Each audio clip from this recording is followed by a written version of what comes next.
ఈరోజు మనందరం గుర్తుపెట్టుకోవాల్సింది ప్రాజెక్టులంటే ఆధునిక దేవాలయాలు. వాటిని మనం పరిరక్షించుకోవాలి. అప్పుడే భవిష్యత్తు ఉంటుంది. ప్రాజెక్ట్ నిర్వహణ బాగుంటేనే భవిష్యత్ తరాలకు భరోసా ఉంటుంది. నీటి విలువ తెలిసిన వ్యక్తిగా మొట్టమొదటి దీనికి ప్రాధాన్యత ఇస్తున్నాం. కర్ణాటకతో కలిసి 50 కోట్ల రూపాయల అంచనాతో పనులు ప్రారంభించాం. 42 కోట్లు ఖర్చు పెట్టాం.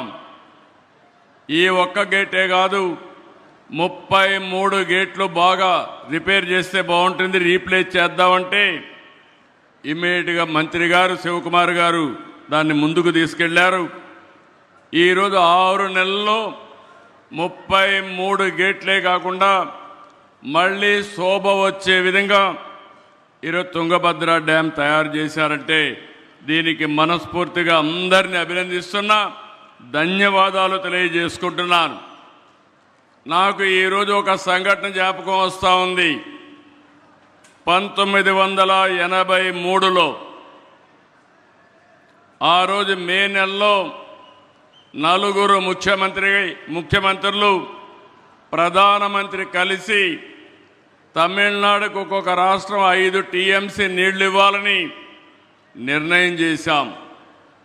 ఆ రోజు ఎన్టీ రామారావు గారు ఆధ్వర్యంలో చేశారు. ఈరోజు సిఆర్ పాటిల్ గారి ఆధ్వర్యంలో కర్ణాటక ముఖ్యమంత్రి, ఆంధ్రప్రదేశ్ ముఖ్యమంత్రి, అది మరి తెలంగాణ ముఖ్యమంత్రి, 3 ముఖ్యమంత్రులు కలవడం ఒక చరిత్ర. ఈ చరిత్ర ఈ రాష్ట్రాల భవిష్యత్తుకి నాంది అవుతుంది. ఈరోజు మనందరం గుర్తుపెట్టుకోవాల్సింది, ఆ రోజు ఇక్కడ ఈ డ్యామ్ ఇబ్బంది వస్తుందంటే ఇమ్మీడియట్గా ఈ గేట్లో ఎక్స్పర్ట్గా ఉన్నటువంటి కన్నయ్య నాయుడు గారిని ఇక్కడ పంపించాం. ఈ ప్రాజెక్టుకు ఒక చరిత్ర ఉంది. రాయలసీమ కరువు సీమ, ఇంకో పక్క ఎడారిగా మారిపోయే పరిస్థితి. 70 సంవత్సరాలుగా కడప, కర్నూలు, అనంతపురం జిల్లాలకి త్రాగునీరు, కొంతవరకు తాగునీరు ఇచ్చినటువంటి ప్రాజెక్టు ఈ తుంగభద్ర ప్రాజెక్ట్ అని చెప్పి కూడా నేను మీకు తెలియజేస్తున్నా. ఇది లేకపోతే ఇంకా చాలా ప్రమాదం వచ్చేది. తుంగభద్ర తీర ప్రాంతానికి ఎంతో ఘన చరిత్ర ఉంది. విజయనగర సామ్రాజ్య వైభవానికి జీవం పోసింది. హంపి సామ్రాజ్యానికి సహజ రక్షణ కవచంగా నిలిచింది తుంగభద్ర. మంత్రాలయం రాఘవేంద్ర స్వామి, అలంపూర్ జోగాలాంబ అమ్మవారు, హంపిలో విరూపాక్ష ఆలయం, ఇలాంటి ఎన్నో పుణ్యక్షేత్రాలకు నిలయం. నీరు ఉంటేనే చరిత్ర, నీరుంటేనే నాగరికత. అందుకే జన వనరుల సంరక్షణ, సమర్థ నీటి నిర్వహణ మనందరి బాధ్యత. ఈ సందర్భంగా I want to explain one thing.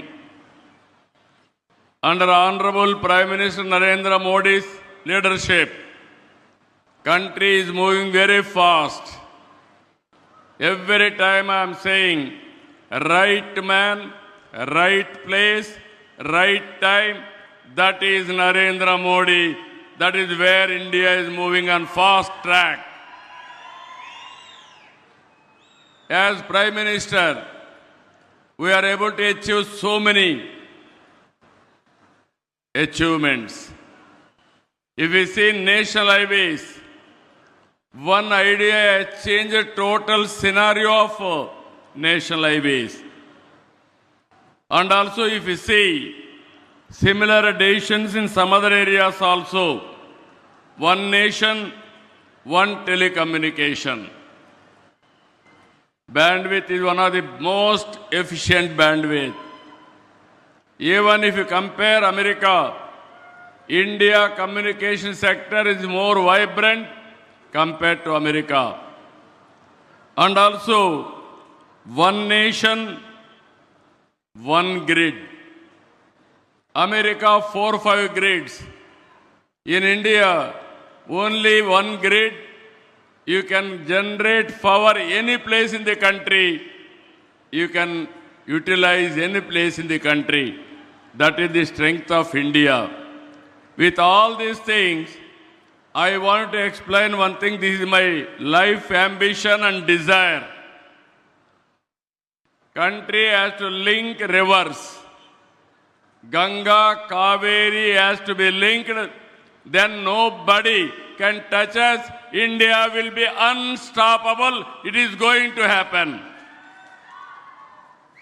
Under our Honorable Prime Minister's leadership, our Honorable Water Resource Minister so far achieved remarkable things. Ken Betwa project, UP and Madhya Pradesh, they are able to link it. Parvati Kali Sindhu Chambal project, Rajasthan and MP, they are able to link it.